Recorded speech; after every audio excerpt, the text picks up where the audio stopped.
Oh, okay. So it looks like I gotta hold, you hold one, and then I'll hold the next one, and then maybe you have to run over and hold the next one? I only just made that. There's no holding. Oh no, I need to get to that. No, What did I say, Larry? try it again. Divorce! Just pass.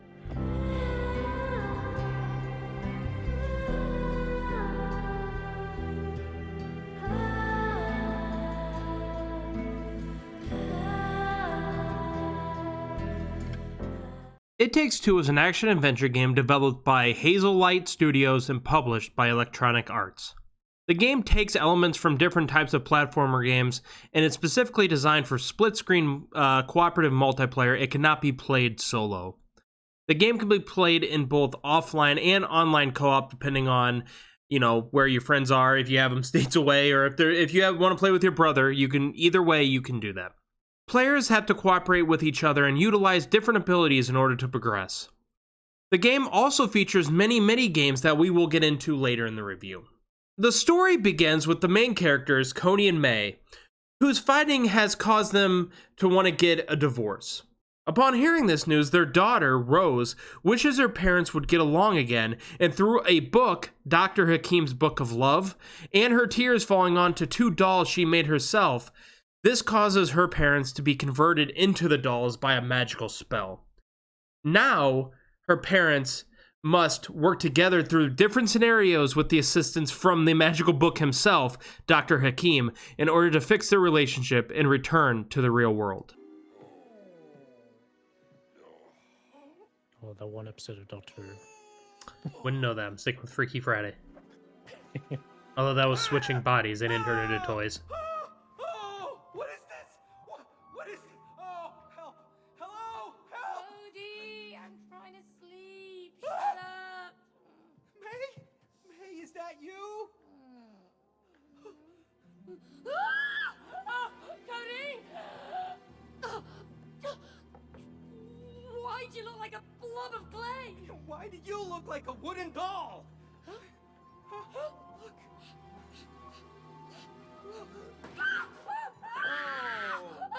Oh no! Look at that.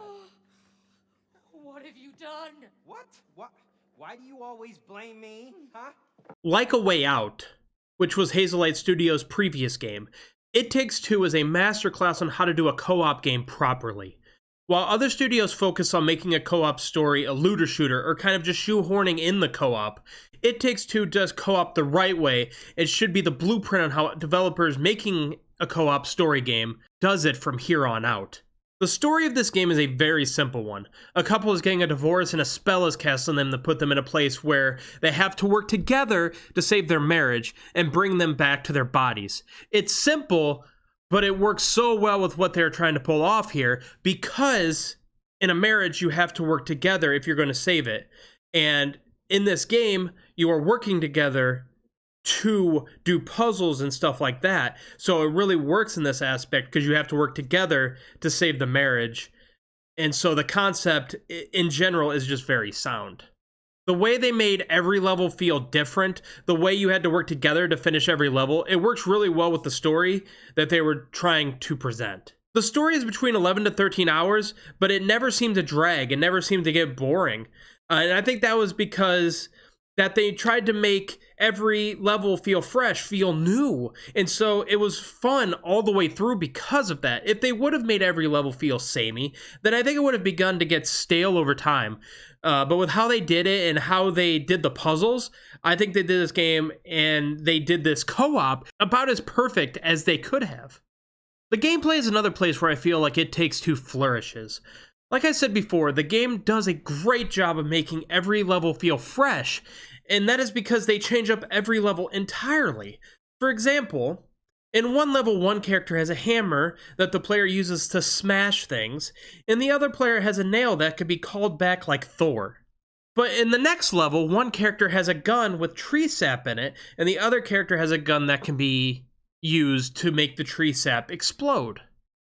So as you can see, every level they change things up entirely, and it just make the game always feel fresh for the duration of the game. In my opinion, this is smart because in a game like this, if you have the same weapons the entire game with the same types of puzzles for 11 to 13 hours, it can start to get rather stale. But the way they did it was perfect for this type of game. They never let anything linger for long enough to get stale. They were always changing things up, and this was a huge plus to me. The game will also sometimes jump between genres of games, which also gives the players an added treat that they just wouldn't expect otherwise. We're not going to get into it for spoiler reasons. In short, the gameplay is just simply awesome.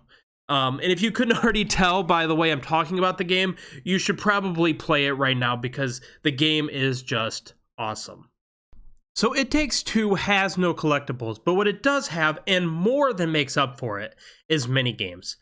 Fantastic minigames at that, such as Whack-A-Mole, where May uses her hammer to try to hit Cody, and you try to go back and forth, and if May misses, then Cody gets the point. If she hits, then May gets the point, and then you play to so many points, and then that player wins. Tug of War, where both players mash triangle to see who can win.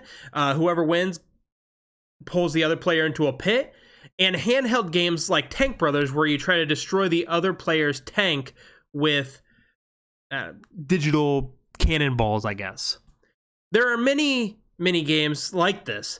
Flary and myself played a ton of these, and we still didn't do all of them. There are a lot of mini games to find, so when playing the game, always make sure you look everywhere. Don't just go where the story tells you to go. Look around. Use the environment around you to see if maybe you can jump up to a platform or push something out of the way, because maybe there will be a new, fun mini game there for you and the person you're playing with to enjoy, because there are a ton of them, and I can't recommend enough trying to find as many as you possibly can. Each minigame can also be done as many times as the players want. So if you want to play Whack-A-Mole for an hour, go right ahead.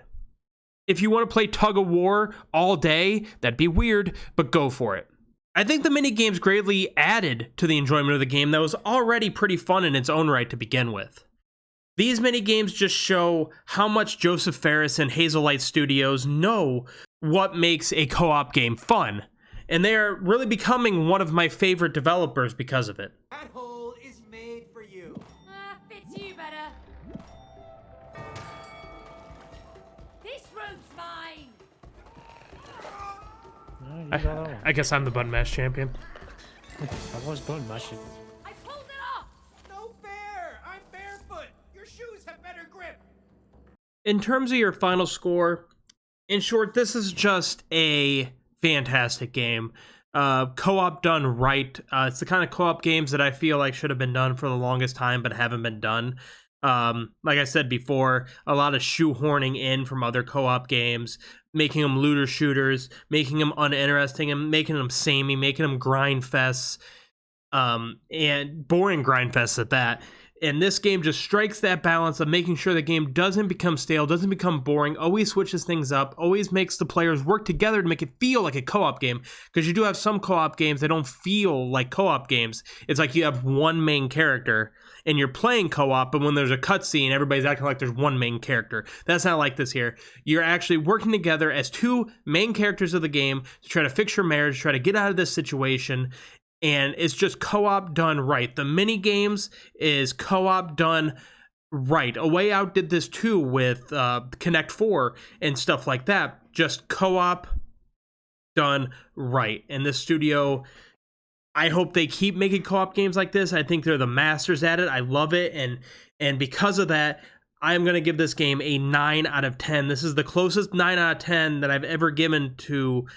It was almost a 10 out of 10. That's how great of a co-op game this is. Just fantastic from beginning to end. Something that anyone trying to make a co-op game should look at this game. Some people may get thrown off by the split screen. Just like A Way Out, it was always split screen. You could see both players. But I like that. It really adds to it. It really shows that you're playing with someone. You can look on their screen to see what they're looking at, try to help them maybe from what they're looking at, and then, just go back and forth. I just think it's just done so well. It is done so well, and I can't wait to see what Hazelight Studios does next. But that'll do it for this review. Thank you guys so much for watching. If you like the reviews we've been putting out, if you like playthroughs, stuff like that, please subscribe, like the videos, all that jazz. You know what it's about. But other than that, thank you guys so much for watching. I appreciate every single one of you, and I will talk to you next time. Bye, guys.